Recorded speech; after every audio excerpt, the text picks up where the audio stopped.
41 பேர் இறந்தாங்க. புஷி ஆனந்த்னு ஒருத்தர், எவ்வளோ முக்கியமான ஒருத்தர், ஆளே காணோம், மாயமா மறைஞ்சிட்டாரா? 16 நாள் வரைக்கும் மாய மந்திர வித்தைக்காரன் மறைஞ்சிட்டாரு. இதான் மக்களோட இருக்கிறதா? சரி, எந்த மக்களோட அவர் இருக்காரு? புஷி ஆனந்த் இப்போ எந்த மக்களோட இருக்கிறாரு? விஜய் பனையூர் மக்களோட இருக்காரு. நீங்க டெல்லி மக்களோட இருக்கீங்க. புஷி ஆனந்த் எங்க இருக்காரு? மக்களோட இருக்கிறீங்க சொல்றதுக்கு மனசாட்சி வேணாமா அப்படின்னு வெளியே கேட்குறாங்க. நான் கேட்கல, உங்க மனசு மக்களோட இருக்குதுன்னு எனக்கு தெரியும். 16 நாள் வரைக்கும் எங்க தலைவர் ஒரு சாமானிய மனிதனுடைய நம்பிக்கையாக நீதித்துறையை நாடி உண்மையை கொண்டு வரதுக்காக எங்களுடைய போராட்டத்தை தொடங்கியிருக்கோம். போராட்டமா? என்ன போராட்டம் புரியலையே.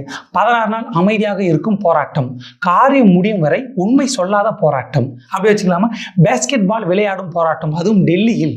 இல்லை சரண்டர் ஆகும் போராட்டம், ஐயா நாங்கள் சரண்டர், எங்களை காப்பாற்றுங்க போராட்டம், நாங்கள் விளையாடுவோம், நீங்கள் இல்லை. இல்லை தலைமறைவு போராட்டமா? இல்லைன்னா வீடியோ கால் போராட்டமா?